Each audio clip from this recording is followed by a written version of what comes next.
Bom, primeiro, dar uma boa tarde a todos e todas, né? Agradecer mais uma vez aqui a presença do Nivaldo Santana e Giovanni Alves aqui. Nós estamos iniciando o primeiro debate sobre aí os temas aí que vão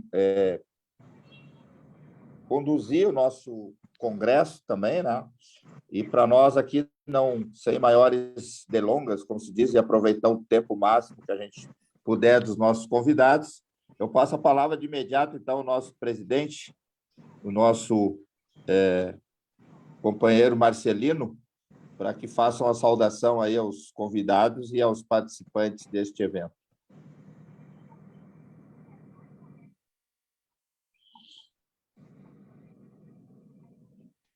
Eu acho que o Marcelo está com alguma dificuldade, Assis. Passa para o Aurino. Então, Aurino, tu está em condições aí de fazer uma saudação aí?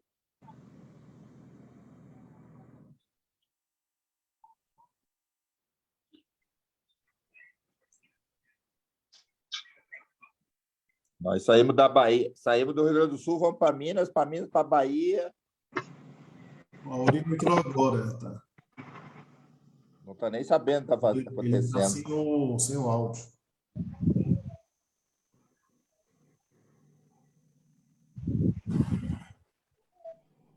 É que o pessoal daqui de Betim está em reunião no Sindicato dos Metalúrgicos. Ah, tá. Ô, Assis, é melhor eu começar, depois que eu terminar, faz a saudação antes do professor Giovanni. Isso. Tá bom, Nivaldo, vamos lá então. Já que tu tá aí, um cara disciplinado, tá na área, conhece. Uma saudação intermediária. Viu? Isso, Tá bom então, Nivaldo. Toca aí. Boa noite, companheiros, companheiras. Com o fim do Fordismo, acabou também o cartão de ponto. Então, os operários agora perderam sua principal virtude, que era a pontualidade. Então, agora entrou no esquema de todo mundo.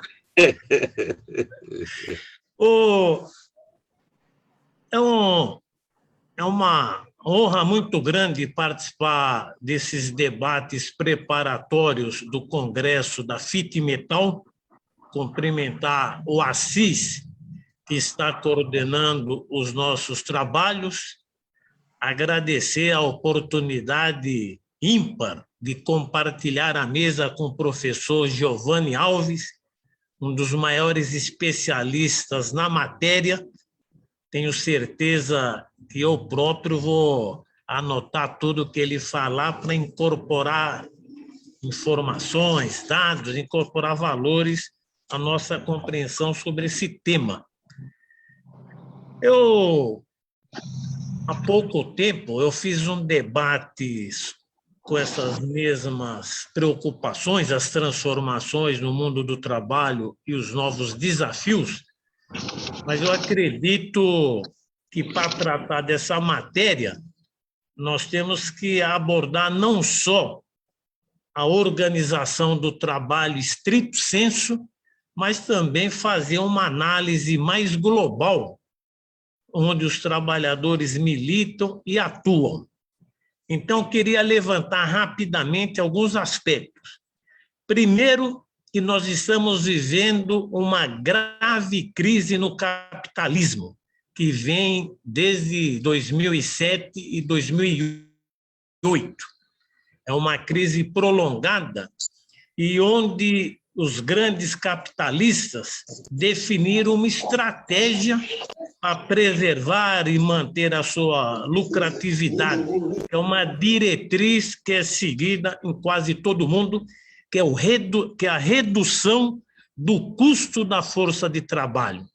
Todas essas reformas trabalhistas, terceirização, previdenciária, se nós fôssemos resumir, tem um objetivo único: reduzir o custo da força de trabalho. E para reduzir o custo da força de trabalho, é inevitável que se abra um processo de precarização do trabalho. Então, esse é um dado importante. A crise também se manifesta no Brasil. com outras particularidades, mas podemos dizer que o Brasil, nos últimos 40 anos, com algumas exceções, talvez no governo Lula seja uma grande exceção, o Brasil vive um processo de estagnação econômica. De 1930 a 1980, foram os anos áureos do capitalismo brasileiro, do nacional desenvolvimentismo, industrialização, uma relativa mobilidade social. Agora, nesses últimos 40 anos, nós vivemos desindustrialização, reprimarização da economia, estagnação. Então, o Brasil perdeu dinamismo, perdeu aquela dinâmica que de 1930 a 1980, pelo menos, dava um impulso progressivo no nosso país. O segundo ponto, mas nesse último período, é que nós estamos sob a égide de um governo de extrema-direita. Nós estamos vivendo uma situação econômica que nós podemos chamar de estagflação, que é estagnação com inflação, carestia, um aprofundamento do ataque ao trabalho. A primeira medida do Bolsonaro, publicado no Diário Oficial da União, foi acabar com o Ministério do Trabalho. E no programa de governo dele, ele apontava como medida principal criar a carteira verde-amarela, que é uma modalidade de trabalho ultra precário, sem direitos, salários baixos e coisa desse tipo. Então, o Brasil vive essa regressividade. Nós estamos com reforma trabalhista, terceirização irrestrita, trabalho intermitente, e está avançando também um tipo de trabalho de pessoa jurídica, teletrabalho, a explosão do trabalho com plataformas digitais, que tem uma marca do ponto de vista jurídico que nós vamos dizer que é outra estratégia do capital, é individualizar as relações do trabalho, acabar com CLT, acabar com sindicato, cercear o papel da Justiça do Trabalho, do Ministério Público do Trabalho. Então, é um ataque ao trabalho em larga escala. E tudo isso somado provoca uma crise social sem precedentes no país. Fome, miséria, empobrecimento, uma verdadeira situação de tragédia social. Ontem mesmo, só para dar uma notícia, são dezenas, mas várias pessoas aqui em São Paulo, que é a cidade mais rica do Brasil, pessoas famintas foram às unidades básicas de saúde e desmaiaram de fome, só para a gente ver um retrato da tragédia social que nós estamos vivendo. E nós estamos vendo também a explosão do desemprego, arroxo salarial, não tem mais jornada de trabalho, perda de direitos e uma quebradeira generalizada, principalmente de micro, pequenas e médias empresas. Tem desindustrialização, mesmo grandes empresas como a Ford saíram do Brasil, mas essas micro, pequenas e médias que mais contrato estão quebrando. Isso agrava ainda mais a situação econômica e social e turva o horizonte do futuro. Tudo isso para entrar aqui no aspecto importante do nosso debate, em meio a um processo de revolução tecnológica no mundo. A lógica do capitalismo, desde sempre, é aumentar a produtividade, usar máquinas que aumente a produção com menos uso da força de trabalho. A característica básica do capitalismo é aumentar o chamado capital constante, ou seja, mais máquinas, equipamentos, matérias-primas e menos capital variável, que é o trabalho humano. Essa é a lógica do capitalismo desde sempre, que agora se aguça cada vez mais. E hoje tem um grande debate sobre a relação entre tecnologia e emprego. Eu acho que é um debate complexo que nós não podemos, na minha modesta opinião, afirmar apenas que tecnologia provoca desemprego e que nós vamos viver um mundo onde a maioria não vai conseguir obter renda por intermédio do trabalho. Tem estudos que demonstram que o que dá mais desemprego é o subdesenvolvimento tecnológico. Um país gigante como o Brasil desindustrializa, corta investimento em ciência, tecnologia e inovação, vira apenas exportador de commodities, uma reprimarização da economia, voltando à sociedade agrária da época da República Velha. São esses fatores de atraso que inviabilizam o crescimento econômico e provoca o desemprego em larga escala. Então, acredito que nós devemos considerar que o Brasil, importando tecnologia e não desenvolvendo, nós vamos criando uma situação de incapacitação do país para trilhar um projeto de desenvolvimento. Eu acho que essa é uma grande questão. O movimento sindical sofre impacto profundo com isso. O movimento sindical tal qual nós o conhecemos, ele foi construído nos marcos do sistema produtivo conhecido como Fordismo-Taylorismo, linha de produção de massa, barateamento, um relativo fortalecimento dos sindicatos, estado de bem-estar social. No nosso caso, nós estamos numa transição precoce. O Brasil não atingiu o estágio superior de industrialização e já começa a se desindustrializar e se transforma numa sociedade de serviço. Ao longo da história do Brasil, o Brasil teve a maior parte de uma sociedade agrária, trabalho escravo, trabalho não valorizado. O trabalho era considerado coisa das raças inferiores. Foi mais a partir de 1930 que o Brasil começa um processo de modernização capitalista. Mesmo a República Velha tem a famosa frase do Washington Luiz, onde ele dizia que questão social é caso de polícia. Então, o movimento sindical, o movimento social era tratado na porrada. A partir de 1930, nós entramos num período de modernização capitalista do país, com alguns direitos básicos, uma certa civilização do conflito capital e trabalho. Então, os sindicatos, mesmo com a tutela do Estado, passaram a funcionar, tinha database, campanha salarial, CLT, fontes estáveis de financiamento, justiça do trabalho para arbitrar os conflitos. Então, tudo isso hoje está sendo desmontado. Essa é a realidade que nós estamos vivendo uma economia reprimarizada, desindustrializada. O Brasil está perdendo o bonde da ciência, da tecnologia, da inovação, e isso pode provocar um retardamento estrutural em qualquer perspectiva de retomada. Por isso que nós precisamos analisar o movimento sindical inserido nesta realidade. Quais são os desafios? Os desafios são muitos. Tem certas coisas que é mais fácil falar do que fazer, mas nós temos que debater. Eu acho que uma questão importante, que deve ser a mãe de todas as batalhas, é lutar pela democracia. Sem democracia, o movimento sindical padece, tem grandes dificuldades.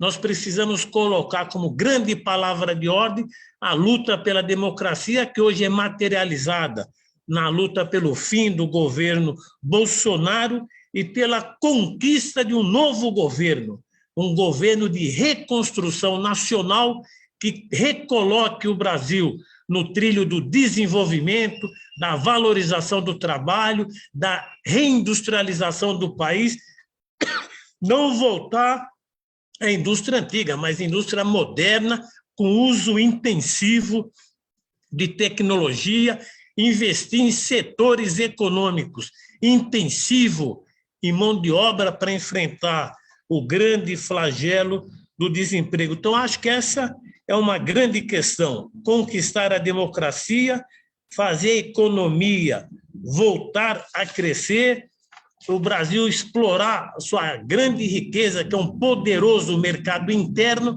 e esse mercado interno precisa de trabalho regulado, combater a desregulação do trabalho, tem que ter um código de trabalho, tem que reduzir jornada de trabalho, aumentar salários, combater todas as modalidades de trabalho precário, intermitente, terceirização irrestrita, e também, num plano econômico mais amplo, é fundamental medidas de apoio a micro, pequenas empresas, que são empresas bastante empregadoras. Então, acho esse ponto. E o terceiro ponto que eu queria dizer aqui na minha breve introdução é fortalecer o movimento sindical.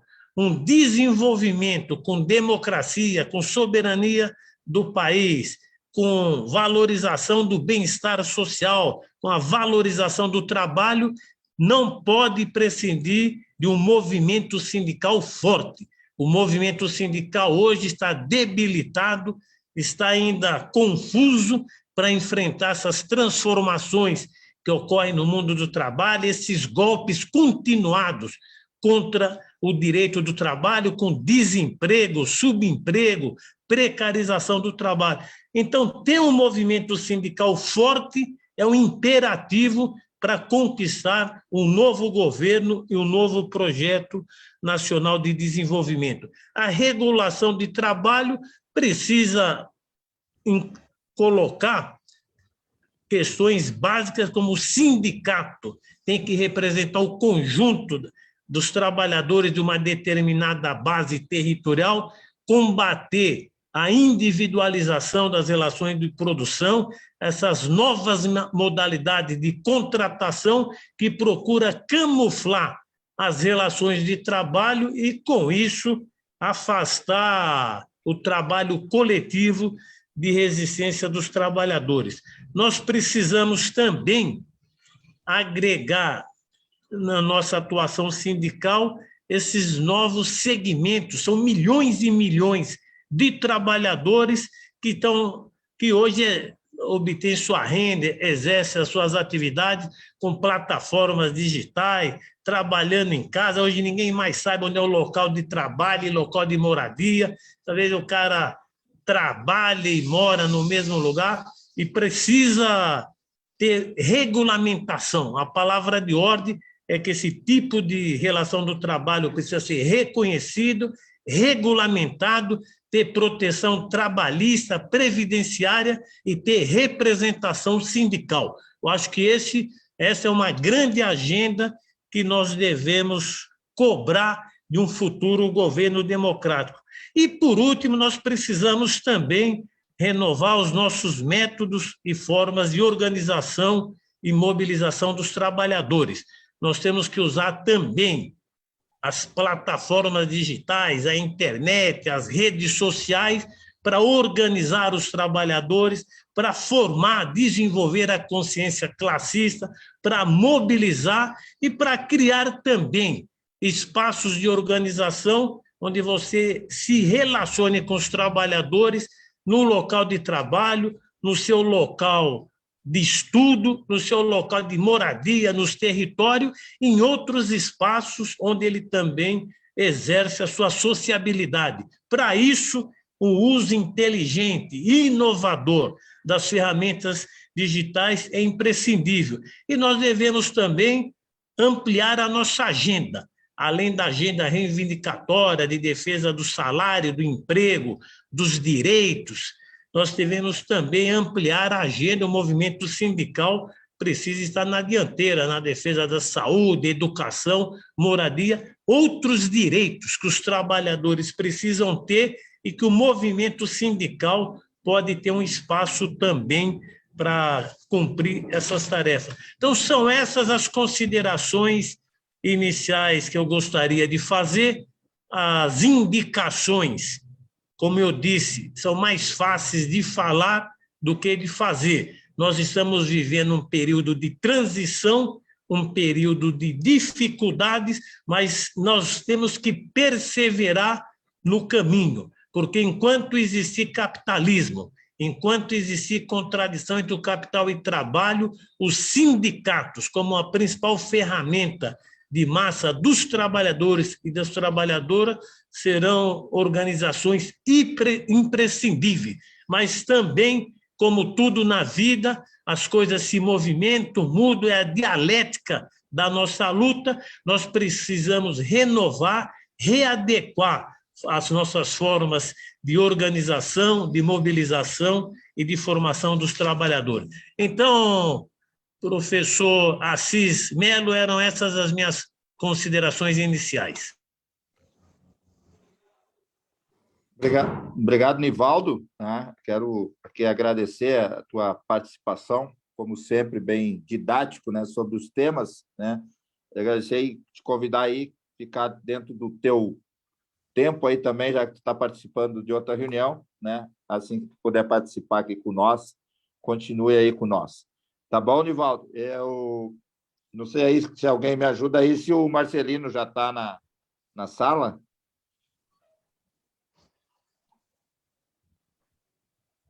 Não, Assis, o Marcelino não está na sala, não. Eu considero que deveria passar para o Giovanni, a gente dá continuidade, no final a gente faz o encerramento.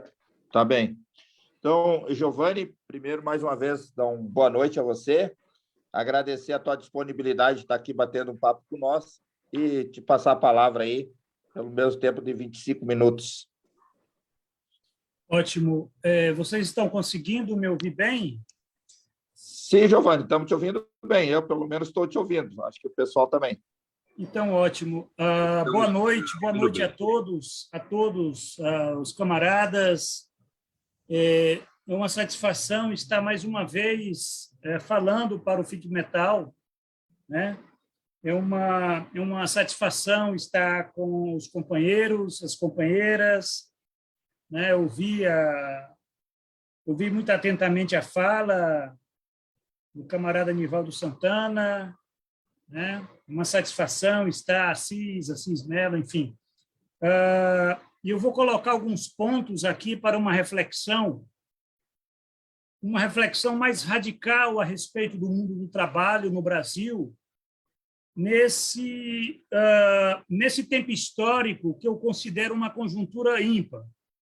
Não se trata meramente de um governo de extrema-direita, não se trata meramente de uma conjuntura, é uma conjuntura muito difícil para quem está acompanhando, pelo menos como eu estou acompanhando há mais de 30 anos, o movimento sindical brasileiro, o desenvolvimento do capitalismo no Brasil, enfim. E todos nós que acompanhamos, que têm esse tempo de vida, sabem, né, o que representou os governos do general Figueiredo, dos governos Sarney, governos na década de 1990, década neoliberal, governo Fernando Henrique Cardoso, enfim. E esse período de neodesenvolvimentismo dos governos Lula e Dilma, né, enfim, e a partir de 2016 o Brasil entra numa conjuntura ímpar. Historicamente, né, com o golpe de 2016, o governo Temer, né, a prisão de Lula, a eleição de Jair Bolsonaro, enfim, e como se não bastasse uma pandemia, né? Então, nós estamos numa conjuntura histórica ímpar em todos os sentidos, até porque nós vivemos hoje, e o camarada Nivaldo Santana já colocou muito bem, né, uma crise estrutural do capitalismo global. Não é meramente uma crise entre outras, é um sistema que não consegue crescer, não consegue apontar um projeto de civilização desde, pelo menos, a grande crise de 2008, e nós acompanhamos, quem acompanha um pouco a economia global percebe a imensa dificuldade dos países capitalistas centrais, União Europeia, Estados Unidos, Japão, de crescerem, né? E se não tem crescimento, não se tem desenvolvimento, não se tem emprego, não se tem renda, não se tem direitos trabalhistas, direitos previdenciários, e isso realmente aponta para uma crise, é uma crise estrutural do capitalismo global, do capitalismo liberal, no seu núcleo orgânico, e nós, no Brasil, né, como nós nos inserimos de forma subalterna à mundialização do capital, nós estamos vivendo do nosso modo esse afundamento do capitalismo liberal, né, no contexto de uma ascensão de um outro projeto de civilização, que é o caso da economia da China. Então, nós temos um contraste muito claro, e com a pandemia isso ficou mais claro ainda, entre o que representa, né, o capitalismo liberal e as suas articulações periféricas, como é o caso do Brasil, e o que representa a China e as suas articulações em termos de um projeto de desenvolvimento na Ásia, né? Então, isso está muito claro. Eu diria que isso vai percorrer todo o século XXI. Né? O século XXI ele vai se caracterizar por um lado, pela decomposição do capitalismo liberal naquilo que ele representa de processo civilizatório, e o Brasil amarrado, a partir do golpe de 2016, nesse projeto destrutivo do capitalismo liberal, e o que eu considero uma transição socialista no caso da China. Né? É claro que tem toda uma controvérsia sobre o que representa a China, mas eu, particularmente, eu tenho essa leitura que nós estamos diante de um outro modelo econômico, de um processo de construção, de uma transição socialista, não confundir com o comunismo, é uma transição socialista, onde também tem as suas contradições, tem as suas disputas, enfim, e não dá para discutir sobre esse tema aqui. Mas é só para situar, quando nós falamos em mundo do trabalho no Brasil, e quando nós falamos do sindicalismo brasileiro, né, da necessidade das direções sindicais, né, principalmente as direções que têm uma perspectiva de classe, né, como no caso da Fitmetal, né, o que é que significa isso? Significa que estão abertas para o futuro da civilização, até para pensar as lutas a partir dessa perspectiva de classe, né? O que é que está sendo colocado para nós em termos de tarefas políticas, né? de reconstrução, de projeto de desenvolvimento, né? Em termos de pensar um projeto de restauração do Brasil, né? Nessas condições da luta de classes. A luta de classes hoje ela tem várias frentes, e as frentes elas se dão nessa conjuntura radical, né, de disputas entre um projeto de civilização e um projeto de barbárie social, que é o projeto da União Europeia, dos Estados Unidos e do Japão, quer dizer, o núcleo orgânico do capitalismo global. Né? E isso que eu estou falando não é meramente uma questão de uma hipótese, né? É uma hipótese, mas ela está tendo comprovação. Hoje mesmo, eu tive acesso a um dado, estava acessando aqui o Twitter, e eu tive acesso a um dado muito curioso, né? Que muitas vezes, quando você pega um dado e coloca numa perspectiva mais ampla, aí a gente passa a ter uma clareza a respeito do que é que esse dado representa. E esse dado é o seguinte, é um dado que mostra que o sistema do lucro, o capitalismo liberal, o modo de produção capitalista, ele não funciona mais. Né? Basta ver o caso dos Estados Unidos. Esse dado ele mostra que cada vez mais as empresas, as corporações industriais, enfim, elas dependem cada vez mais do antivalor. O valor não funciona mais, não consegue se sustentar. Por exemplo, esses dados que eu tenho aqui em mãos, eles mostram que antes da crise de 2009, né, o mercado financeiro, 52%, antes da crise de 2009, 52% do crescimento do mercado financeiro era explicado pelo crescimento dos lucros das corporações. 52%. De 2010 a 2021, esse percentual de crescimento do mercado de ações que depende do lucro caiu para 21%. 50%, todo o restante desse crescimento, 52% do mercado de ações da Bolsa depende do balanço do FED, o Federal Reserve, né? Dinheiro injetado, dinheiro público injetado, né, para sustentar um sistema que não consegue mais se manter. Isso é algo curioso, né? Como o sistema do lucro, o sistema do valor, da acumulação de capital, da produção do mais valor, não consegue mais se sustentar e está dependendo do quê? Do capital fictício, por um lado, ou então de dinheiro injetado via Banco Central.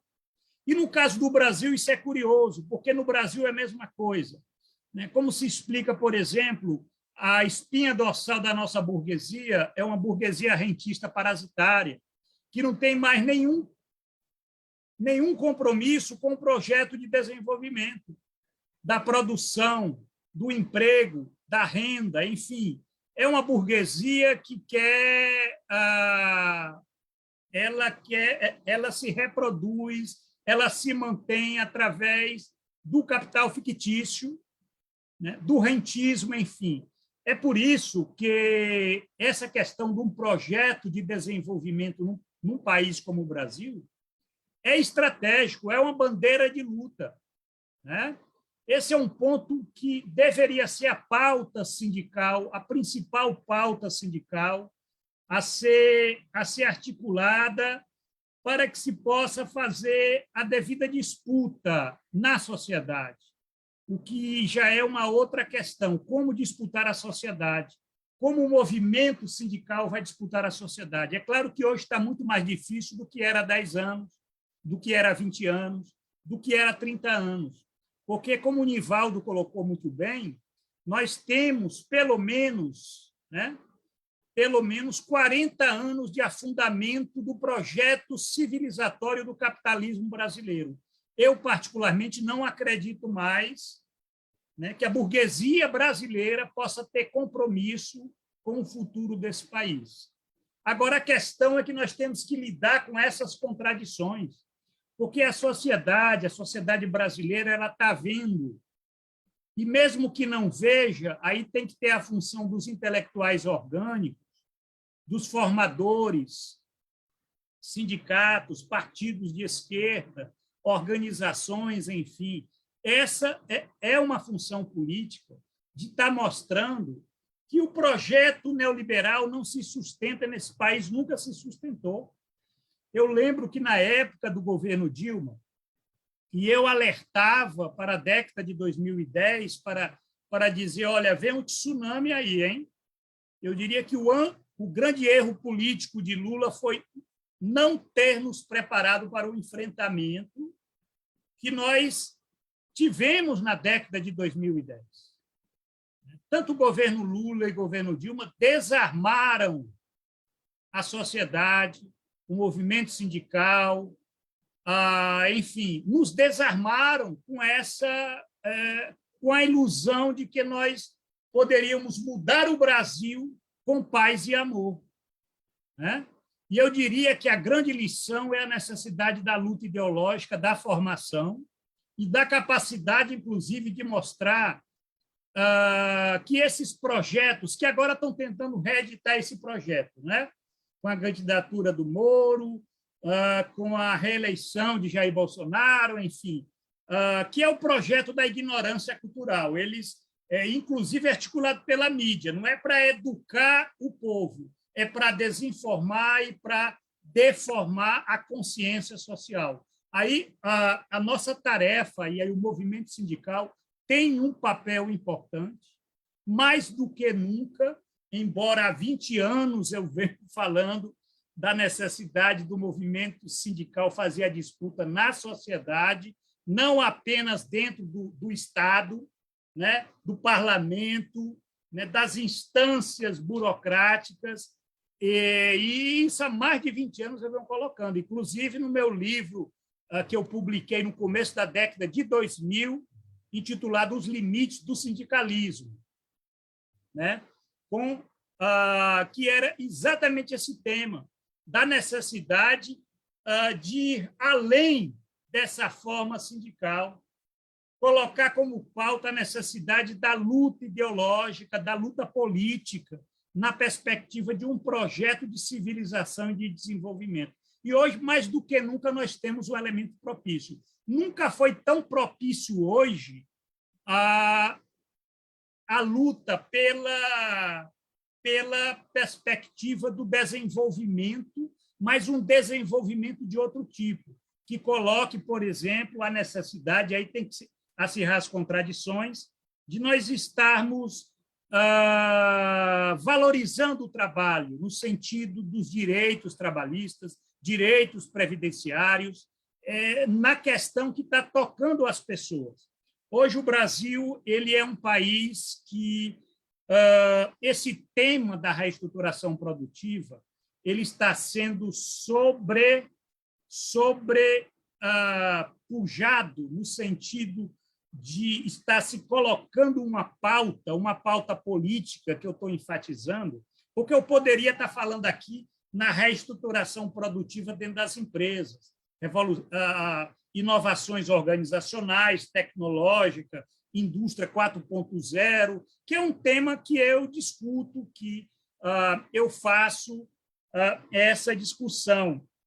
Mas, diante de alguns dados, como o dado da desindustrialização, os dados de um setor de serviços cada vez mais incapaz, né, de se desenvolver, aqueles serviços ligados à indústria, aqueles serviços que têm mais qualidade do emprego, porque vai exigir mais tecnologia e desenvolvimento, certo? Hoje, a maior parte dos serviços no Brasil são de baixo valor agregado, são serviços que pagam salários de miséria, são serviços que não têm um compromisso com o futuro do trabalho. Então, a desindustrialização, um setor de serviços incapaz de se desenvolver ligado à indústria, um mercado de trabalho caracterizado por uma taxa alta de desemprego, de desalento, de uma desocupação que atinge principalmente setores importantes da população economicamente ativa.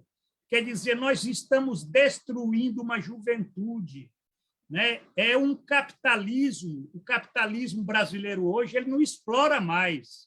Ele explora, mas o que nós assistimos hoje é um consumo destrutivo da força de trabalho, só para nós sabermos diferenciar, né, entre um capitalismo senil, não comprometido com o futuro, e um capitalismo produtivo que nós ainda acreditávamos e acreditamos que ele possa organizar ainda a dinâmica do modo de produção capitalista. No caso do Brasil, o que nós vemos hoje é um consumo destrutivo da força de trabalho. Isso é muito preocupante. Eu vendo essas plataformas de trabalho sob demanda, da Uber, 99, enfim, entregadores e motoristas de aplicativo, isso é uma devastação do mundo do trabalho. Essas pessoas estão sendo reduzidas a nada, né? Isso é uma questão muito preocupante, porque não tem futuro esse tipo de consumo, né? Essas pessoas, essa força de trabalho, quando chegar aos 40, 50 anos, vão estar destruídas em termos de saúde, né? E os setores que historicamente eles têm caracterizado como setores de emprego formal, inclusive de maior qualidade, setores que têm mais uma capacidade da negociação coletiva, da barganha, como no caso do setor industrial, esses setores eles estão aumentando muito a produtividade do trabalho, está se reduzindo o trabalho vivo, está se aumentando o trabalho morto por conta dessas mudanças, né, da indústria 4.0, e esses setores eles vão se desconectando, né, em termos assim, se nós formos pensar o mundo do trabalho no Brasil, né, inclusive para a pesquisa e a discussão. Eu digo isso que dentro da academia hoje são poucas as pessoas que estudam indústria, né, sindicalismo industrial, né, a produção industrial, as organizações, as empresas industriais. Né, você tem o escasseamento. Então, concluindo, tem uns 5 minutos ainda ou não? Sim, tem 5 minutos, era isso que eu te avisar. Tem 5 minutos. Certo. Então, eu estou aqui só vendo. Então, essa questão da organização do trabalho, hoje o mundo do trabalho ele é muito complexo. E, no caso do Brasil, o que nós temos é uma grande composição do mundo do trabalho constituído por esse trabalho precário, sem direitos, inclusive, não apenas direitos trabalhistas, direitos previdenciários, mas também um direito fundamental para nós pensarmos a civilização do trabalho, que é o direito de organização, de representação sindical. Né? Isso é um valor fundamental, isso é lamentável. Então, essa questão de um projeto nacional de desenvolvimento que resgate nas margens das contradições de uma formação como a nossa, um capitalismo dependente, isso é fundamental. Eu sei que é muito difícil, basta ver as composições para a eleição de 2022, certo? É uma questão política e essa dificuldade ela é real, de se ter uma composição com esse Estado neoliberal que está aí. Né? Mas é necessário haver essa perspectiva, né? De nós termos um projeto de desenvolvimento que restaure o mundo do trabalho no Brasil na capacidade que ele tem de colocar o futuro, sob pena de que a barbárie social ela nos impeça de nós estarmos fazendo a disputa do futuro. Aí nós vamos ficar à mercê das disputas que estão ocorrendo na geopolítica global. Né? E isso é uma questão a ser discutida. Por exemplo, se fala em indústria 4.0, mas a indústria 4.0 ela está vinculada a um projeto de desenvolvimento industrial do capitalismo alemão. Né? Os Estados Unidos também têm um projeto da manufatura avançada, que é o projeto da disputa do capitalismo estadunidense. E a China tem um projeto do Made in China 2025, que é um projeto do socialismo chinês. Então, quer dizer, os países que estão fazendo essa disputa, eles têm um projeto de desenvolvimento industrial. E é necessário que os sindicatos, principalmente aqueles que estão ligados à indústria, eles façam essa disputa, essa polêmica no próximo ano, que vai ser o ano político no Brasil. É necessário discutir projetos e não apenas nomes de candidaturas, sob pena de nós nos frustrarmos e daqui a 4 anos nós vamos estar novamente, eu não sei qual vai ser a bola da vez, né? Porque o Brasil é assim, hoje se demoniza Bolsonaro, ontem se demonizou Temer, né? E aí eu não sei qual vai ser o próximo demônio da burguesia brasileira. Mas o que a gente precisa é ter um projeto claro, né, de desenvolvimento, né, industrial, mas não apenas restauração do Brasil, do Estado, na capacidade dele estar, né, fazendo esse contraponto, né, do antivalor. Já que o valor não se sustenta, vamos fazer uma disputa do antivalor. Agora, não do capital fictício, mas do investimento público em saúde, educação, enfim, na Previdência Social. É isso, gente. Obrigado pela atenção. Desculpa, 25 minutos é um tema muito curto para nós estarmos aprofundando, mas eu coloquei já algumas linhas para vocês refletirem e agradeço mais uma vez o FitMetal pelo convite. Coloquei um livro, meu último livro, onde eu discuto um tema que a classe trabalhadora não pode deixar de discutir. É a questão do trabalho envelhecido. Quer dizer, o Brasil está envelhecendo, o mundo está envelhecendo, e nós temos que... Isso coloca, mais uma vez, a necessidade do Estado. Né? Sem Estado não tem futuro para um país que está envelhecendo como o nosso. Né? Questão da saúde, da educação e do emprego e da renda. Obrigado. Obrigado, Giovanni. Eu agradeço mais uma vez. Né? Eu sei que o tempo, às vezes, para temas tão complexos, né? É difícil fazer, sintetizar e abstrair um pouco mais, mas nós agradecemos aqui, em nome da FitMetal, né? A tua disponibilidade de poder estar conversando com nós, né, sobre esse tema, né? Acho que são temas realmente que precisa estar no mundo do movimento sindical também, né? No mundo sindical, né? O tema, o debate, né? Nós precisamos debater muito mais ainda, né? Então nós agradecemos a tua possibilidade de participar e pedimos para tu ficar mais um tempo aí com nós, né? Então eu vou aqui, né, passar agora a palavra para os demais companheiros aí que queiram se manifestar ou fazer pergunta, né? Tanto para o Nivaldo aí, acho que o André está no apoio aí, André, se tu puder fazer as inscrições aí para nós, né? Nós vamos trabalhar aqui com uma ideia, o quê?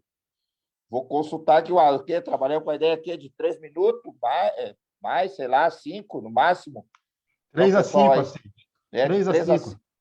De 3 a 5? Tá bom, então. E aí, pessoal, eu controlo o tempo de cá e o André as inscrições de lá, pode ser?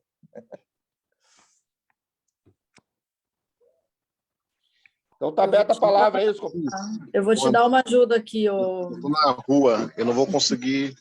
Eu vou ficar de olho, se eu puder, eu dou um toque. Eu vi que a Valéria Poça d'Água deixou uma pergunta aí no chat para o professor Giovanni. Eu posso ver aqui para vocês, não tem problema. Andressa, tu me apoia aí na inscrição, então? Sim, apoio. Valéria Poça d'Água deixou uma pergunta. Você prefere falar, Valéria?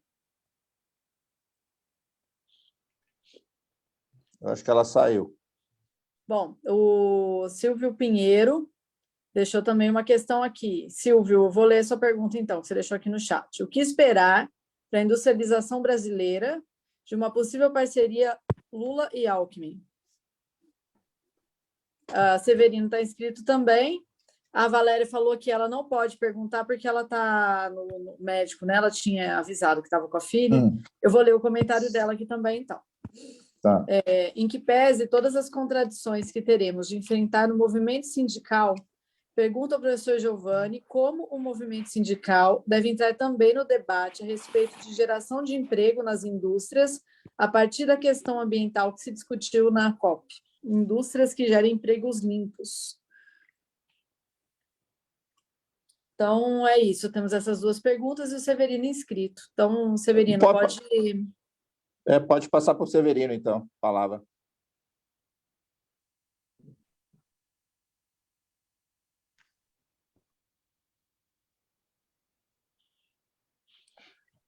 Primeiramente, boa noite, Nivaldo, boa noite ao nosso professor Giovanni. Por assim, devido tempo, mas foi precioso na questão das colocações, né, e até mesmo das provocações, né, e até mesmo também das reflexões também. Hoje falamos em um projeto nacional, né, um programa de projeto nacional, e também foi falado também a questão da sobrevivência dos sindicatos. Então, já participamos de várias lives, né, e várias reuniões online, melhor dizendo. Eu acredito que foi aqui mesmo na nossa FitMetal, né? Alguém colocou, acho que foi o nosso advogado, que pelo Brasil afora tem várias convenções coletivas, várias modalidades de contratação no mundo do trabalho, seja temporário, seja terceirizado, seja quarteirizado, seja temporário. Então, tem assim, uma infinidade, né, de contratações, melhor dizendo, né? E muitas delas, né, dessas contratações, eu falei em convenção coletiva, não passa mais a existir a questão da convenção coletiva, né? E também foi colocado, né, também, professor Giovanni, sobre a questão da uberização, né? Hoje você vê engenheiros, técnicos, né, Nivaldo, técnico, trabalhando no volante, né, de um automóvel, né? Então, é o seguinte, eu vou me ater aqui, né, que eu vou aproveitar essa presença assim, ímpar aí do nosso professor Giovanni, Nivaldo. O que está se tratando hoje, Nivaldo, aqui no Rio de Janeiro, as empresas estão sufocando o movimento sindical, em outras palavras, jogando uma pá de cal, porque o imposto sindical hoje não é mais obrigatório. O trabalhador tem que fazer uma carta autorizando o tal desconto. E as empresas aqui no Rio de Janeiro, até o assistencial também, muitas empresas estão colocando que o trabalhador também que tem que fazer a carta para autorizar o desconto. E com isso, pessoal, muitos sindicatos, acredito pelo Brasil afora, se essa permuta permanecer, né, vai ser mesmo um estrangulamento, né, no final daqueles trabalhadores que estão contratados pela CLT, né, normalmente para a CLT, já que esse trabalhador temporário, terceirizado, quarteirizado, ele nem sindicato tem, não tem nem como contribuir com nada, né?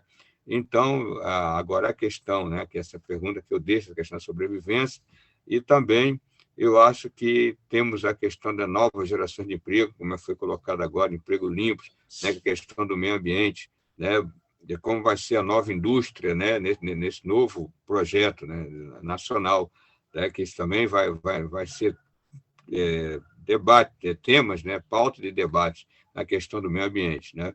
E vou finalizar aqui mesmo, não posso deixar de falar na China, né? No passado, quando o Aldo Rabelo era o presidente do Congresso, o nosso presidente do sindicato, né, Maurício Ramos, conhecido aqui por todos, teve uma conversa muito séria lá em Brasília. E já naquela informação do presidente da casa, na época, ele colocou o seguinte: Maurício, a China vai tomar uma grande fatia da indústria mundial. A China vai tomar... Isso naquele passado, quando o Aldo era presidente da Câmara, na época, no passado. Então, ele também deixou esse alerta: olha, Maurício, vai tomar, assim, abocanhar uma grande fatia, né, da produção mundial a nível da indústria. Também é uma realidade que nós já estamos vivendo hoje, né? Então, essa é essa contribuição que eu queria deixar aí, a pergunta, a reflexão, e ter algumas respostas também sobre. Então, um abraço. Obrigada. Assis, nós temos mais umas pessoas inscritas. Tem uma pergunta do Laércio Santos aqui no chat.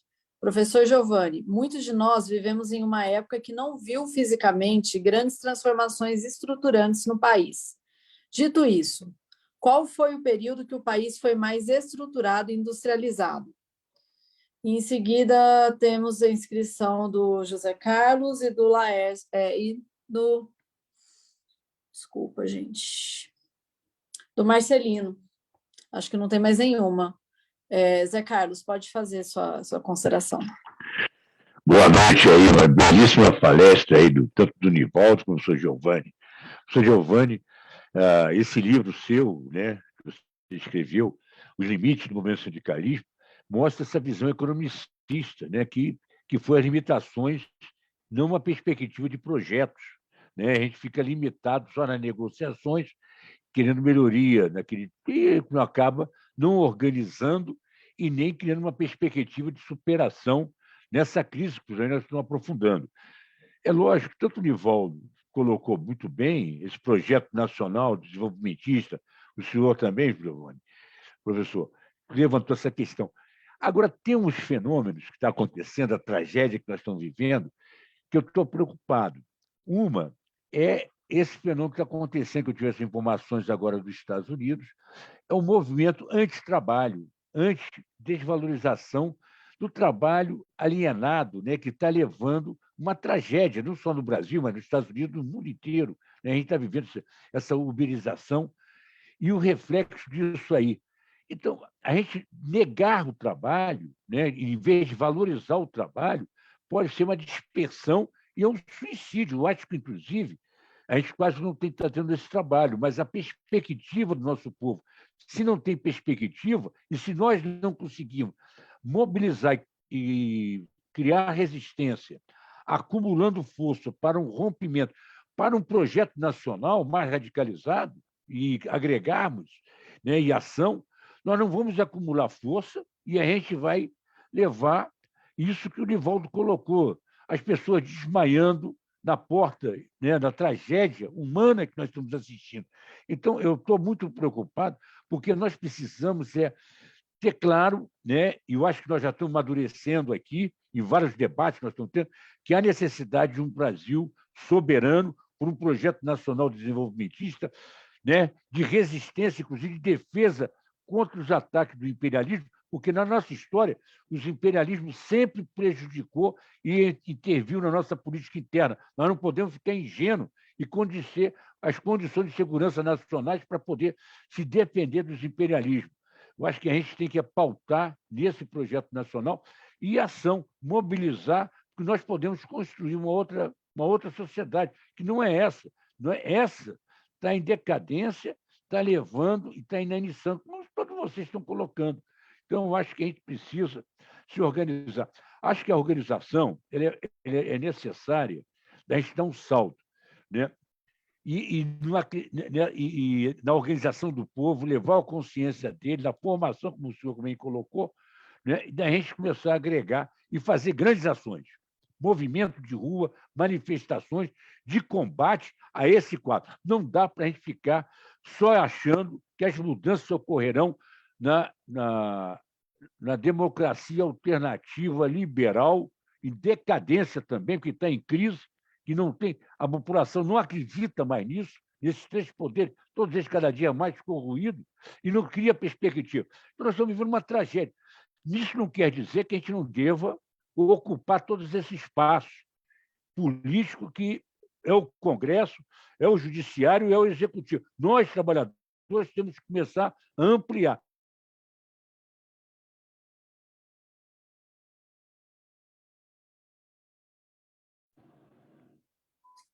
Bom, acho que o Zé Carlos travou aqui. Outras revoluções. Por que os golpes é suportável e aceitável? Né? Que Constituição é essa? Né? Não podemos ficar numa visão unilateral de uma democracia universal que não cabe em transformações de ruptura. Acho que nós temos que debater e ser mais ousados, né? Acumular força, elevar a consciência e ter clareza.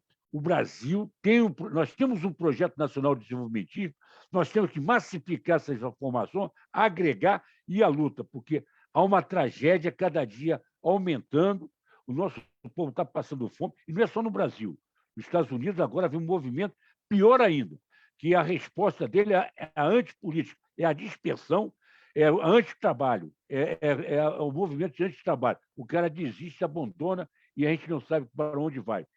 É uma dispersão individual, não coletiva. É isso aí. Um abraço. Obrigada, Zé Carlos. Antes de passar a palavra para o Marcelino, queria ver com Laércio. Eu li a sua pergunta, mas se você quiser, após o Marcelino fazer a sua intervenção, eu não tinha entendido o que você queria falar. Aí você pode fazer e depois, então, do Laércio está inscrito o Luiz. Marcelino. Tá bom. Só antes do Marcelino, vamos, para a gente poder controlar aqui, na fala do Marcelino, nós vamos encerrar as inscrições, tá, pessoal? Então, aqueles que quiserem se inscrever, façam aí na fala do Marcelino. Marcelino, contigo a palavra. Tá bom. Boa noite aí para todos e todas que acompanham mais esse tipo de debates. Aí, um abraço para vocês. Prazer muito grande ouvir parte da exposição do professor Giovani. Acredito que o Nivaldo também tenha feito as intervenções, são sempre bem-vindas aqui para os trabalhadores e trabalhadoras, principalmente desse setor nosso, metalúrgico, né, da FIT Metal. É um prazer ver aí o Zé Carlos acompanhando também esse tipo de debates. é parte integrante da construção do nosso 3º Congresso, uma federação que nasceu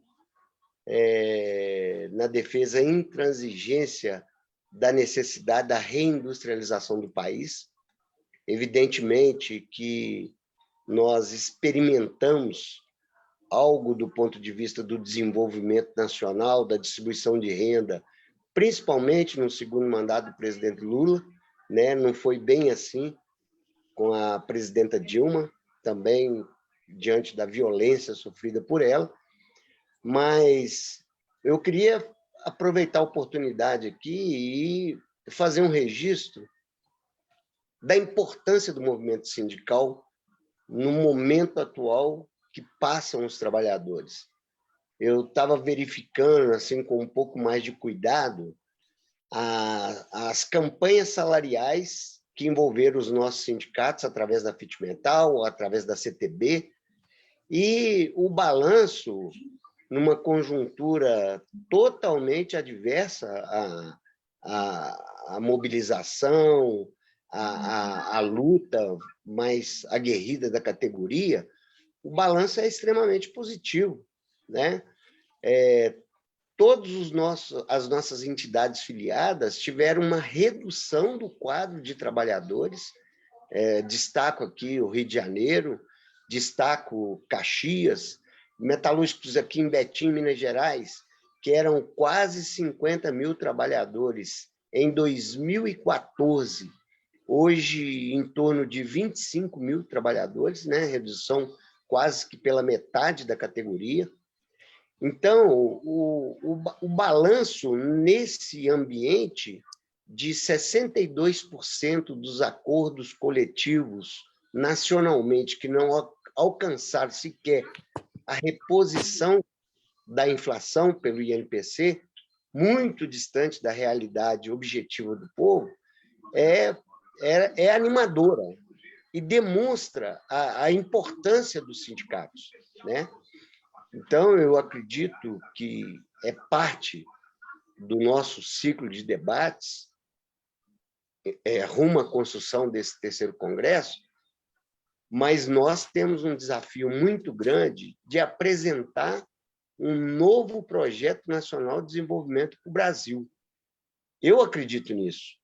Nós não vamos fazer contraposição, e não somos lunáticos, à indústria 4.0, mas eu já falei e volto a repetir. Nós temos estados no Brasil que têm menos de 5% de saneamento básico. O déficit habitacional é enorme. A infraestrutura do nosso país está muito distante das necessidades de uma nação tão grande quanto o Brasil. E aí eu coloco, né, para os dois debatedores, onde estão aqueles nacionalistas da década de 60, da década de 70, que naquele período, né, principalmente na época do governo Juscelino Kubitschek, a indústria brasileira chegou a ter quase 30% de participação no Produto Interno Bruto Nacional. E nós precisamos achar esse povo para que isso seja parte do debate integrante da disputa eleitoral do ano que vem, né? Acredito que o desafio macro é derrotar o genocida, é derrotar o que envergonha o país no exterior, mas nós temos também que ter clareza de qual o projeto que serve à classe trabalhadora e ao povo brasileiro. Nós não podemos continuar, através das commodities, colocando saco de dinheiro, colocando muitas reservas, né, no Brasil, com tanta gente passando fome e aumentando, ano após ano, né, os famintos no Brasil. Então, eu acredito que nós temos um desafio que não é pouca coisa. Então, eu queria desejar um bom debate, pedir desculpa. Hoje foi um dia de reunião da direção do sindicato, de audiência no Tribunal Regional do Trabalho para consumar o nosso acordo coletivo aqui no estado de Minas, que envolve a FIT Metal, a CUT, a Força Sindical, e, além disso, uma assembleia de prestação de contas para a categoria aqui no município. Então, desculpe, um grande abraço a todos e a todas que estão acompanhando aí e nos preparando para o 3º Congresso da FIT Metal. Obrigada, Marcelino. O Laércio, então, já falou que não, como ele está com áudio ruim, fica a pergunta que eu tinha lido dele mesmo. Em falou, mãe, André, enfermeira, está inscrito médico, o Luiz, sabe quando o Aurino e o André. A reunião que eu estava assim, Luiz, Opa, tem alguém com o microfone ela falando aberto de mim aí. lá, e eu com a câmera Oi. fechada. Nossa, Oi. Alguém fecha o microfone aí, gente. Ok. Pessoal, boa noite a todos. Queria fazer uma saudação especial a todos os integrantes desse processo, né, de preparação do 3º Congresso, assim que eu estou entendendo. Agradecer especialmente ao professor José Carlos, que estendeu o convite para que a gente pudesse participar, dado a importância desse debate para a classe trabalhadora. Saudar também o nosso companheiro Nivaldo e o professor Giovanni Alves, né, pelas brilhantes colocações.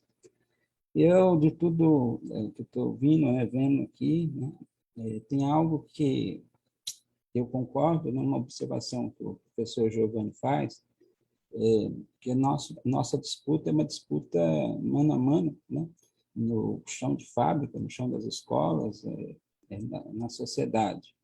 Nós temos observado, por exemplo, eu estou falando a partir daqui da região do Vale do Aço, né? Junto com esse desenvolvimento tecnológico, houve as privatizações que ocorreram. Nós falávamos já nos anos 90, professor Giovanni, a gente sempre leu os livros, a discussão sobre a precarização, ele ganhou contornos assim que são insustentáveis, né? O grau de precarização dos trabalhadores, né? Eu acho que eu não preciso descrever, mas isso afeta uma questão, a meu ver, central para a tarefa que nós temos nesse período, que é a questão do trabalho de conscientização de classe. Eu sou professor, né? Como professor, nós temos visto, por exemplo, nós somos trabalhadores da educação. As escolas, né, que foram reestruturadas, vamos dizer assim, têm sido reestruturadas, elas conseguiram embutir na consciência da maioria dos trabalhadores da educação que eles não são trabalhadores da educação, que eles são colaboradores. Então, e num outro processo que eu vejo mais perverso, né, é o processo de, para além de ser colaborador, você deixa de ser colaborador, você é empreendedor. Então, o que está em curso é a desconstrução profunda da nossa consciência enquanto trabalhadores da educação, e eu vejo acontecendo isso nesses outros setores, alguns aqui foram mencionados, os trabalhadores do Uber, o problema que tem no transporte público. Então, eu penso que nós temos, não sei, acho que eu não sei se eu estou afirmando ou se eu estou perguntando, né, tanto para o Nivaldo como para o professor Giovanni, como contornar esses obstáculos, porque o projeto desenvolvimentista, né, nós estamos afinados, e é isso mesmo, né? Precisamos retomar o desenvolvimento. Eu tenho visto, acompanhado, né, a movimentação é fundamental.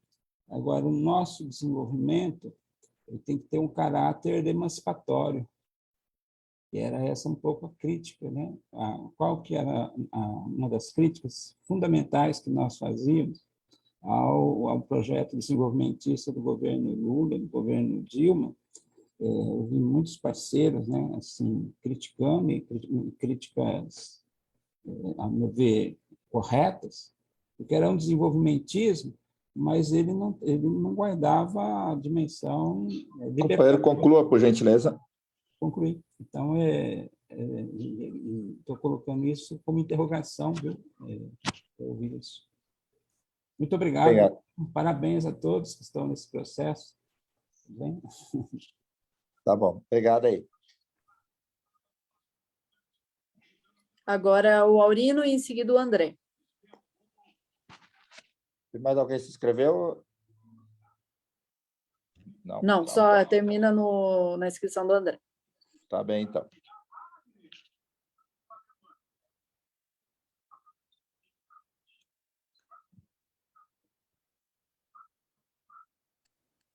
Aurino, a palavra está com você.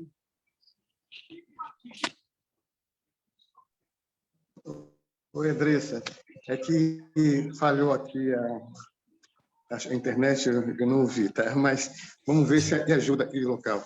Bom, antes de mais nada, boa noite a todos e a todas. Saudar aí o professor Giovanni Alves e o companheiro Nivaldo Santana. A gente tem mais uma vez, somos felizes em sermos agraciados com suas intervenções, que são intervenções que se somam. Acho que isso é fundamental, principalmente no momento desse de construção do terceiro congresso da indústria e do Estado Nacional que nós defendemos. Na realidade, eu queria fazer assim uma espécie de uma provocação, não é provocação, mas uma reflexão, tanto para o professor Giovanni como para o Nivaldo. Eles colocam, de fato, questões concretas, assertivas, né? E há uma importância mais geral, né? Nós vivemos uma crise estrutural do sistema, e já vem nas últimas décadas aí num processo de tentativa de reestruturação, e o ataque exatamente é o trabalho. O centro da crise capitalista, naturalmente, o amplo debate é o trabalho. Ao mesmo tempo, se nós formos ver a geopolítica, né, e dentro dessa disputa, dessa busca, né, de salvaguardar a hegemonia capitalista, tem aquilo, e o próprio Nivaldo Santana fez referência nas questões das economias primitivas, vamos chamar assim, né, ou primárias, como queira, né, em função do papel que algumas economias vão ter de servir ao mundo, ao próprio sistema. E no nosso caso do Brasil, tudo se desenha a partir desses elementos eles governam da grande elite nossa. Nós somos um país, na leitura dele, de viés extrativista. Então, olhar esse cenário, qual o papel do Brasil dentro desse novo processo, né? Mas tem um elemento onde, efetivamente, eu queria, e eles pudessem fazer a abordagem, por maiores limites e dificuldades que nós estamos vivendo, o desemprego é muito alto, a pandemia atacou de uma forma violenta o mundo, principalmente o nosso país, mais de 600 mil mortos. Se nós pegarmos aí a quantidade de pessoas que conseguiram retomar ao emprego com essa busca de recrudescimento da própria pandemia, mas tem outros valores e demonstra a própria inflação, daí a carestia, mas tem um elemento que me preocupa, que com todos esses ingredientes, talvez a crise e o desemprego fortaleça talvez esse resultado, mas todos esses ingredientes não fazem ainda com que o movimento sindical tenha condição concreta de amplo poder de mobilização, onde eu iria chegar, né?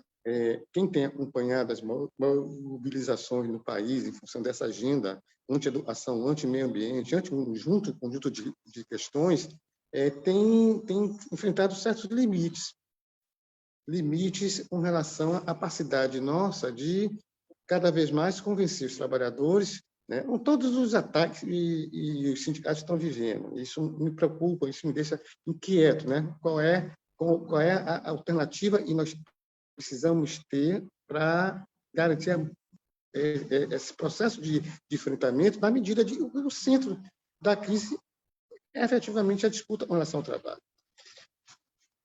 Minha pergunta é o seguinte: eu, às vezes, percebo, inclusive em outros países, no Brasil também, em certa medida, e determinadas agendas, determinadas pautas conseguem mobilizar mais e essa pauta mais estruturante, que efetivamente nós defendemos no projeto nacional, no nosso país, a retomada do emprego, o processo de reindustrialização, mas mobilizar são determinadas pautas específicas, né? Seja nas questões no debate de valores.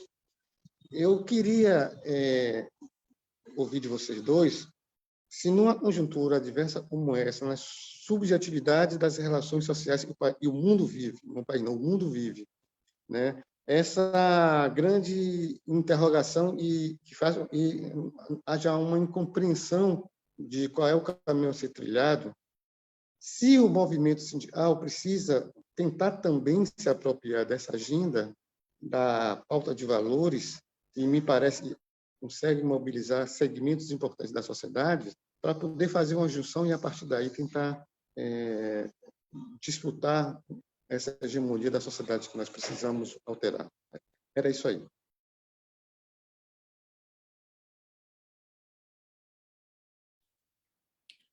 Agora é o André. Companheiros, companheiras, boa noite. Eu vou tentar ser breve aqui, porque eu estou no local público aqui.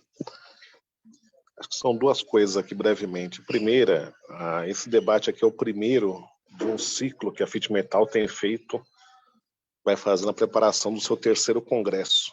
Isso nos remete um pouco ao congresso anterior, que foi em 2017, uma outra conjuntura, antes da reforma trabalhista, a federação crescendo, expandindo, com planos até de criar uma confederação, mas logo na sequência, com a reforma, com outras crises que houve no país, assim, o quadro mudou bastante. Eu diria que a FIT Metal teve de atravessar o deserto nesse período, né, com muita dificuldade, mas chega num momento interessante aqui para esse próximo período aqui, né? A FIT Metal está dialogando com sindicatos que eram filiados à CGTB, que estão migrando para a CTB, perspectivas de fusão com outras federações, diálogo com outras entidades, projetos aí de várias áreas, assim, ela, mesmo com essas tormentas todas, chega num cenário interessante. Então, acho que vale a pena destacar isso. Marcelino tocou um pouco nesse aspecto, né? Então, esses debates são muito, assim, interessantes para a gente pontuar qual FIT Metal essa categoria precisa, né? Esse coletivo precisa. Mas a pergunta especificamente que eu ia fazer é a seguinte: eu concordo com a linha geral desse argumento do professor Giovanni, de que o governo Lula, apesar das conquistas, do diálogo, o movimento sindical, acabou criando, né, paralisando um pouco as atividades. Agora, ao mesmo tempo, eu acho que a gente, às vezes, olha demais para fora, não olha para dentro. Quando um filho é mimado, com 10, 15 anos, a mãe e o pai protegem, não sei o que, tá tudo bem, 10, 15... Agora, se o filho tem 20, 30, 50, 60 anos, não dá mais para ficar... Eu acho que uma reflexão tem que ser feita, assim, onde que o movimento sindical errou nesse período. Não há. Eu acho exagerado debitar na conta dos governos do PT, digamos assim, um pouco essas dificuldades atuais. Eu sei que a intenção não foi absolutizar esse vínculo, mas ao mesmo tempo, assim, houve mudanças, transições, novos perfis, mudanças no mercado de trabalho, no mundo do trabalho, tudo isso. Então, minha pergunta é, assim, onde que o movimento sindical pecou também, né? Quais foram as insuficiências desse período? Que talvez venham não só do governo Lula, talvez tenham problemas anteriores a isso. Esse debate é importante porque nós vamos entrar, o Lula pode vencer a eleição, que a gente não repita, então, esses erros foram citados, mas não é só um governo progressista que vai determinar a bonança ou o êxito do movimento sindical. Então, a minha pergunta é nesse sentido, né? O que pode ser debitado na conta do próprio movimento sindical? É isso, obrigado. Não temos mais ninguém inscrito, eu vou, por conta e risco aqui, dar um tempo de 10 minutos, então, para cada um dos nossos convidados aí, para fazer suas considerações e, na medida do possível, poder responder as perguntas. Pode ser? Ou alguém precisa de mais um tempinho aí? Nivaldo, tu tá por aí, Nivaldo? Estou aqui desde o começo, professor Assis Melo. Tá bem. Tá bom, Nivaldo? Eu não atrasei, não. Se eu fosse me pautar pelo presidente da Fita Metal, eu ia chegar a qualquer hora aqui no debate. Não, mas ele estava em reunião, dá um tempo aí, rapaz. Ele estava em tarefa também, que é importante lá do sindicato. Vamos salvar o presidente aí. Ô, Nivaldo, eu vou inverter vou passar para o Giovanni e tu faz deixa eu falar, eu falo. Deixa o professor por último, ele faz uma síntese final qualificada. Tá bem, tu tá com pressa. Vai lá, então. Não estou com pressa. Eu vou ficar até o fim. Olha, são muitas questões, 10 minutos, eu queria só dar uma ênfase. O ano que vem é o ano de eleições gerais no Brasil. Eu acho que todo esse debate que nós estamos realizando aqui, ele tem que ser canalizado por uma batalha que vai definir o futuro imediato do Brasil. Eu acho que hoje nós podemos dizer que não vai ter golpe do Bolsonaro, mas a oposição também não acumulou forças suficientes para o impeachment. Então, a tendência principal é que nós vamos conseguir derrotar a extrema-direita nas eleições do ano que vem. Então, acho que o movimento sindical classista é um movimento sindical politizado. Então, acho que tem duas grandes tarefas. Eu acho que o movimento tem que participar dessa luta mais geral para isolar e derrotar o Bolsonaro, procurar construir uma ampla unidade de forças sociais e políticas comprometidas com a democracia. Então, esse é um tema interessante. E nós queremos derrotar o Bolsonaro para reconstruir o nosso país, definir um novo projeto que tenha no topo da agenda o desenvolvimento, a valorização do trabalho, a reindustrialização, o fortalecimento do mercado interno e um papel protagonista do Estado para articular esse processo. Então, acredito que uma organização classista como a Fita Metal precisa ter um papel forte nesse sentido. Hoje nós tivemos um almoço com as centrais sindicais e foi aprovado que, em abril, nós vamos realizar uma plenária nacional, uma conferência nacional para aprovar uma pauta unificada dos trabalhadores, das trabalhadoras, para orientar a nossa intervenção na luta política de 2022. Na sequência, tem o 1º de maio e depois todo mundo participando aí das eleições. A segunda questão importante, que foi um tema que o professor Giovanni tocou, que eu queria reforçar, enfatizar, é a necessidade de nós elegermos candidatos orgânicos ao movimento sindical. Hoje, o DIAP, que estuda a composição do Congresso Nacional, tem uma tendência que provavelmente todos aqui sabem, que a representação dos trabalhadores está diminuindo eleição após eleição.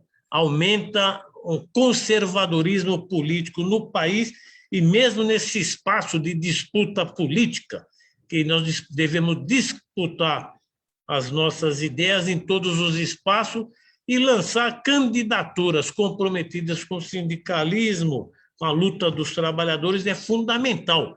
Eu acho que cada Estado deve colocar isso. Eu acho que a FIT-Metal deve fazer uma campanha de esclarecimento, de estímulo, para que as suas lideranças principais participem das eleições, mas participar para ganhar, não é para colocar um peão que está começando agora, que não consegue ganhar nem eleição de CIP, e falar que ele vai ser candidato a deputado. Tem que colocar as lideranças com maior representatividade, com maior densidade eleitoral. Então, eu acho que essa é uma tarefa importante. Eu acredito que política é correlação de forças. Hoje, nós temos uma tarefa importante para derrotar a extrema-direita, mas eu não acredito que nós vamos conseguir, ainda no atual tempo político, um governo mais avançado, que faça reformas estruturais e que reoriente o país do ponto de vista político, econômico e social. Mas é um governo que tem que ser um governo de transição para acabar com o desmonte nacional promovido pelo Bolsonaro e iniciar um processo de reconstrução nacional. Esse é um ponto. O outro ponto que eu queria abordar é a necessidade de fortalecer o movimento sindical. Nós tivemos um baque profundo com uma reforma trabalhista, que, na verdade, foi uma reforma trabalhista e sindical, que foi o coroamento de um processo que já vinha terceirização, teto de gasto, trabalho intermitente, PJ. É um bombardeio que você está destruindo os pilares do direito do trabalho no Brasil, a pretexto de privilegiar o negociado em relação ao legislado. Então, nós temos que ter um código de trabalho, tem que ter regulação do trabalho e precisa ter sindicatos fortes, representativos e com fontes de financiamento estável.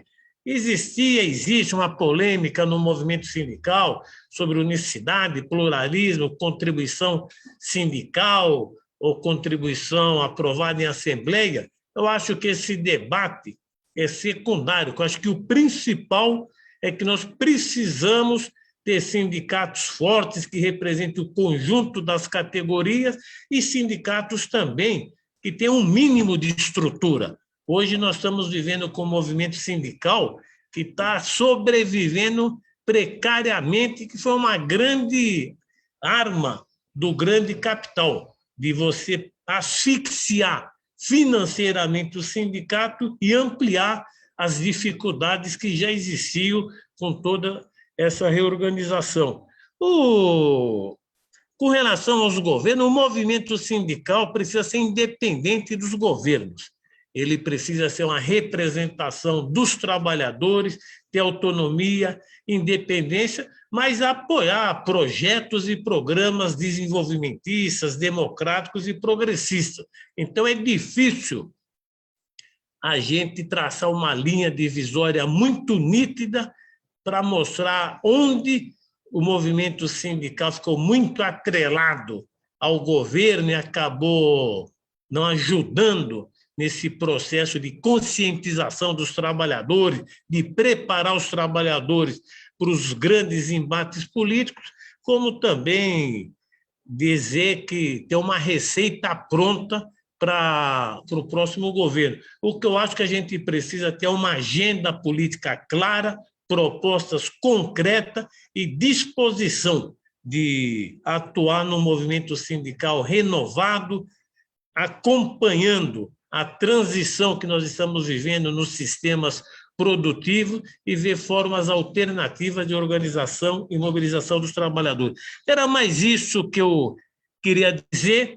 Agradeço uma vez mais o convite da FIT-Metal, que foi fundada no dia 1º de junho de 2010, no Sindicato dos Engenheiros do Estado de São Paulo, no mesmo dia que nós realizamos a conferência Conclate no estádio do Pacaembu.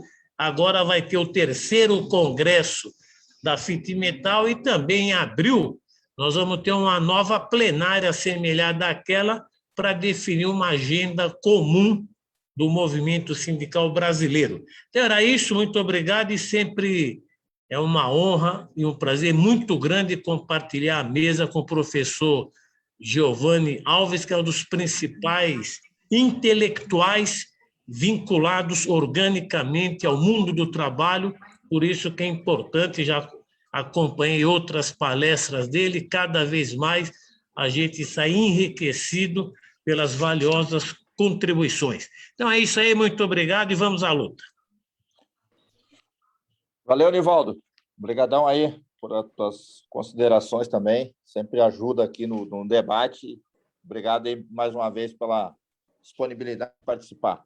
Giovanni, contigo, Giovanni. Bom, eu agradeço as palavras do camarada Nivaldo. E eu tenho uma trajetória de pesquisa, mas uma pesquisa orgânica, acompanhando o movimento sindical, não apenas o movimento sindical da classe operária, dos metalúrgicos, mas o sindicalismo dos trabalhadores públicos, dos professores, da educação, enfim. E eu sempre fui muito crítico do sindicalismo. Eu acho até que eu tenho que agradecer o convite da FIT Metal, dos companheiros e companheiras da FIT Metal, né? Porque, quando me convidaram, eles sabem que eu sempre fui muito crítico do sindicalismo no Brasil. Porque o sindicalismo no Brasil ele tem fragilidades orgânicas, tem problemas que não é de agora, né? Nós sabemos o que é a estrutura sindical, nós sabemos da burocratização que, pelo menos desde muito tempo, não é de agora, né, caracteriza as organizações sindicais, tanto do setor privado como do setor público, a dificuldade de organização nos locais de trabalho, né? O Estado brasileiro é muito perverso, é um dos estados mais de uma burguesia violenta, né?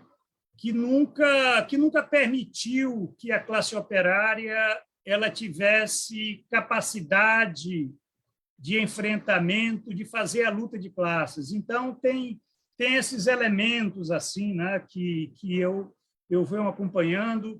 Agora, é aquela situação. Numa situação de crise, é que os limites eles se manifestam de uma forma muito aberta, né? Eu diria que não é agora, nesse momento, que o sindicalismo vai resolver todas as suas fragilidades orgânicas, os seus limites históricos, né? Eu diria até que a grande tarefa do sindicalismo brasileiro hoje é sobreviver, né? Eu como pesquisador, que eu não sou meramente um pesquisador, eu sou comunista. Então, o comunista ele tem um senso de realidade muito aguçado para lidar com tática, com estratégia, com movimento concreto, né? O materialismo histórico ele dá esse embasamento. E pelas condições que nós vemos desde o golpe de 2016, a reforma trabalhista de Michel Temer, né? A função de destruir o sindicalismo brasileiro. Então, eu diria que nessa conjuntura, a questão do sindicalismo é sobreviver, até para poder ter uma intervenção social e política no futuro, e o futuro já chegou, né? Mas é fundamental também estar articulando questões que dizem respeito à sobrevivência, né? Sobrevivência financeira, sobrevivência organizacional, sobrevivência política. Isso que o camarada Nivaldo colocou é verdade, né? Vem caindo a representação dos trabalhadores no Congresso Nacional. O Congresso Nacional hoje é um Congresso Nacional de empresários, né, vendidos, crime organizado do furo público, que nós temos que fazer o enfrentamento, temos que ser críticos, né? Porque o Estado brasileiro, o Estado burguês no Brasil apodreceu. Essa é a questão. E nós temos que falar de forma muito clara, muito contundente, né? Nós vivemos num tempo que nós não aceita mais meias palavras como antes, não aceita mais conciliação em certas coisas, porque a coisa está explícita. Hoje é a barbárie social. Então, qualquer meia palavra ela é conivente com a destruição do trabalho no Brasil, né? E eu diria que a luta hoje é pelo Estado, né? Eu sempre fui muito crítico dos governos do PT, mas não é uma questão de nós esperarmos desse governo, mas é nós sabermos que um governo, na medida em que ele semeia ilusões, ele desarma a esquerda social, a esquerda política, né? Eu diria que um governo, inclusive, e uma fração de esquerda, uma esquerda social e política, que eu não vi nenhuma autocrítica dos erros políticos cometidos, né, que o golpe de 2016 escancarou, né? Eu acho que no Brasil não tem muito essa prática de autocrítica, ninguém faz autocrítica de nada. A gente é derrotado a todo momento e não se tem autocrítica de uma forma honesta a respeito de erros cometidos, erros políticos, sim. E, no caso, qual é o quinhão do sindicalismo nesses erros políticos cometidos? O sindicalismo não se preparou para o enfrentamento que se deu a partir do golpe de 2016. Né? Eu não vi, com o governo Temer, prisão de Lula, eleição de Bolsonaro, né? O que nós vemos é um debate de todas aquelas estruturas que nós achávamos que eram consolidadas, inclusive a democracia liberal nesse país, que é uma farsa. Nós vivemos um estado de exceção, o Estado brasileiro não é um Estado de democracia liberal, de regulação social e política, nós sabemos disso, mas nós achamos que nós vivemos num país livre. Isso me lembra muito, não lembrar porque eu não tenho memória, na época eu era criança, mas pensem governo Humberto de Alencar Castelo Branco, após o golpe de 1964. Aquilo era um governo constitucional? Sim, era constitucional, porque os militares, logo que deram um golpe, eles passaram uma Constituição no Congresso Nacional. Era democrático, tinha Congresso Nacional funcionando, tinha imprensa, tinha sindicatos, era um país livre. Mas quem é que falava que, depois de 1964, o Brasil era um país livre? Então, eu diria que nós temos uma tradição de, às vezes, meter a cabeça dentro do buraco e achar que nada aconteceu. E ainda faltam 5 minutos, eu diria que em 10 minutos é impossível, mas eu peço mais 5 minutos para tentar colocar essa questão que foi colocada, é claro, aqui, né? Com respeito à subjetividade, né? A gente fala em sociedade, e eu, quando eu falo em sociedade, eu penso não apenas a questão objetiva, mas subjetiva. A questão da luta ideológica, da ideologia, da pauta, né? Quer dizer, qual deve ser a pauta sindical para lidar com essa sociedade? Aí eu pergunto, nós vamos fazer a disputa ideológica ou vamos nos adaptar à pauta criada pela ideologia da classe dominante? Essa é a questão, né? Porque se nós formos entrar na pauta da ideologia da classe dominante, então o partido e o sindicato renunciam à sua função dirigente e nós só organizamos o desastre da nação. Então, veja bem, a questão da ideologia é fundamental hoje. A questão da consciência de classe, a questão da necessidade de um projeto de desenvolvimento, mas não é meramente um projeto de desenvolvimento quando nós tínhamos no governo Kubitschek, ou no governo Goulart, ou mesmo pensarmos em desenvolvimento na época da ditadura, porque os governos Médici e Geisel eram governos desenvolvimentistas. Mas a questão é que capitalismo nacional não funciona mais em lugar nenhum do mundo. E o desenvolvimento não é meramente um nacional desenvolvimentismo, nem é um desenvolvimentismo que não leve em consideração a questão da construção do socialismo. E aí é uma questão, e aí eu concluo com esse alerta, né? Nós podemos até negar a realidade, colocar a cabeça dentro do buraco, mas a realidade bate às portas. E a questão do socialismo é a questão do futuro, porque o capitalismo, esse Estado, não dá futuro para nós. Se Lula fizer uma articulação com Alckmin, é meramente para sobreviver. Agora, eu pergunto o que é que se vai se fazer com o governo. Aí entra, é de transição para onde? Porque ele vai ter que lidar com questões ligadas ao fundo público, à reforma trabalhista, reforma da Previdência, a questão do orçamento, a questão da precarização do trabalho. Será que a sociedade vai esperar o socialismo caindo do céu da China? É muito difícil. Então, o sindicalismo ele tem que sobreviver, está organizando, está vendo a pauta da base, está pensando em pautas para a construção da negociação coletiva, do Código de Regulação do Trabalho, é uma pauta interessante. Tudo isso é projeto de desenvolvimento. Projeto de desenvolvimento implica a regulação do trabalho, a regulação ambiental, a regulação, inclusive, a questão do gasto público, várias questões. A gente tem que educar as massas para isso. Se nós não educarmos as massas, não é a TV Globo, a TV Record, os rádios, os jornais que vão educar. Eu sei que a dificuldade é muita de educar nesse momento de barbárie social.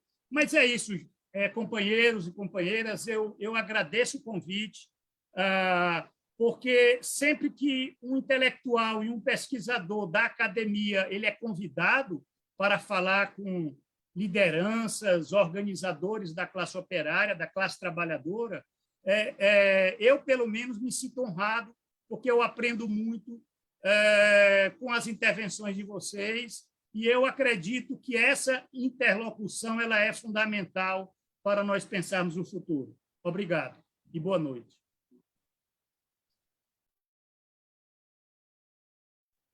Boa noite, Giovanni. Boa noite, companheiros.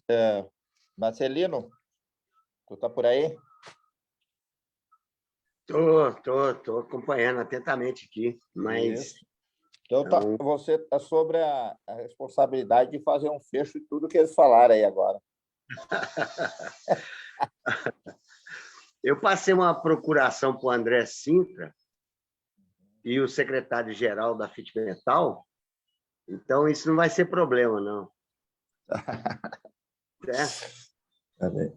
Mas assim, é muito bom aí a condução sua, Assis, muito importante. Agradecer a Andressa. E o próximo debate é um outro debate fundamental, é a continuidade desse aqui, vai tratar principalmente da questão da desindustrialização que nós vivemos e alternativas a isso, né? Eu acho que o professor Giovanni ele é muito feliz quando ele afirma que essa química, ou melhor, a inexistência da química entre a água e o óleo é um negócio também para ser muito bem pensado, né? Eu acho que todos os dois falaram, Nivaldo e o professor também disse, a extrema-direita ela esfacelou o país, precarizou, prejudicou, desmoralizou a classe trabalhadora, que tem que ter um outro patamar de envolvimento, né? Então, acho que a FIT-Metal está correta de fazer o debate, polêmicas e construir para o futuro, né? E como disse o Nivaldo, aí, ter candidaturas, né? Nem eleição dissipa, não, Nivaldo. Tem candidato aí que não passa na eleição de síndico do prédio, mas nós precisamos de um candidato de verdade, não só para encorpar essa bancada de trabalhadores, mas também para fazer diferença naquele congresso lá, né? Hoje, só para terminar aqui, quem viu hoje a produção das 262 páginas do GAET, que é o grupo que assessora aquele Conselho Nacional do Trabalho, sobre a regência do Ives Gandra, né? É um negócio assim, extremamente nervoso da classe dominante brasileira. E é trabalhista sindical que será entregue ao Congresso, né? Então, é muito crítico o momento, é muito desafiador o momento, mas a luta não para. Um grande abraço aí para todo mundo. Valeu, Marcelino. Wallace, quer pôr alguma coisa aí, Wallace? Não, Assis, agradecer mesmo aí ao Nivaldo, parceiro fiel aqui da federação, sempre nos socorre quando a gente precisa de ter um companheiro que tem uma visão bastante ampla do movimento sindical e que, obviamente, ele aprofunde seus estudos sobre a realidade dos trabalhadores, né? E é sempre gratificante ouvi-lo. É importante também ouvir aí o Giovanni, que se tornou um parceiro nosso aqui, né? Tem sempre colocado com muita ênfase essa questão da relação entre a academia e os trabalhadores, a importância dessa interlocução, né, desse estreitamento de opiniões, porque isso ajuda aos trabalhadores a pensar e, obviamente, o ajuda a partir das nossas inquietudes, a partir das nossas, obviamente, dificuldades aqui de enfrentamento, né, do dia a dia, nessa luta de superar essas contradições, ajuda ele a também formular e, obviamente, a pensar melhor sobre o próprio movimento, né? Então, agradecer, de fato, aqui. A Fit Metal inaugura aqui seu ciclo de debate, né, com esse tema, que é importantíssimo, né? Nós elegemos aqui, enquanto centro do nosso debate, né, essa análise sobre o mundo do trabalho, sobre a questão do desenvolvimento da indústria, como disse bem aqui o Marcelino na sua fala inicial, né? Nós fomos fundados com esse norte, né? E, obviamente, aqui também o Nivaldo lembrou bem a importância do ano 22, né, que ele é extremamente fundamental para a classe trabalhadora, né? Eleger um governo que tenha uma relação maior com os trabalhadores e que possa, a partir daí, desenvolver um país com maior nível de igualdade, né, é fundamental para nós. Então, assim, agradecer de fato, colocar que no dia 18 nós teremos o segundo debate, 18 de janeiro. Esse período agora nós vamos ficar aí nos organizando e também temos esse momento aí de confraternizar, né, com muita segurança, obviamente, obedecendo aí todas as normas, mas vamos confraternizar junto aos nossos familiares, né, porque é necessário, é importante, né?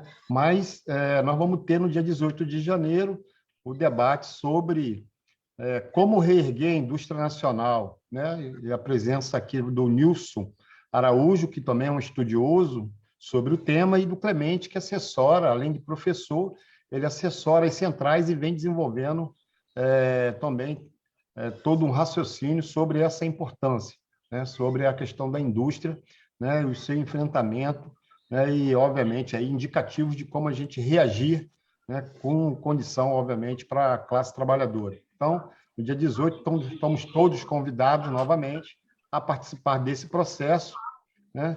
E aqui agradecer, de fato, a todos que estiveram presentes nessa sala, aos companheiros que acompanharam através aí do nosso sistema de transmissão, Facebook, YouTube, né? E, de fato, né, rumo aí ao nosso terceiro congresso, né?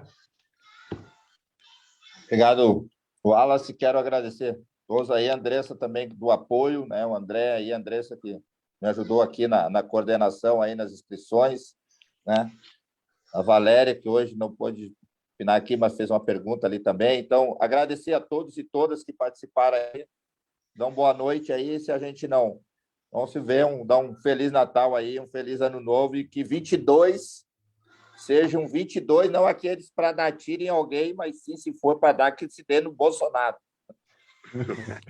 Tá bom. Valeu, gente. Boa noite.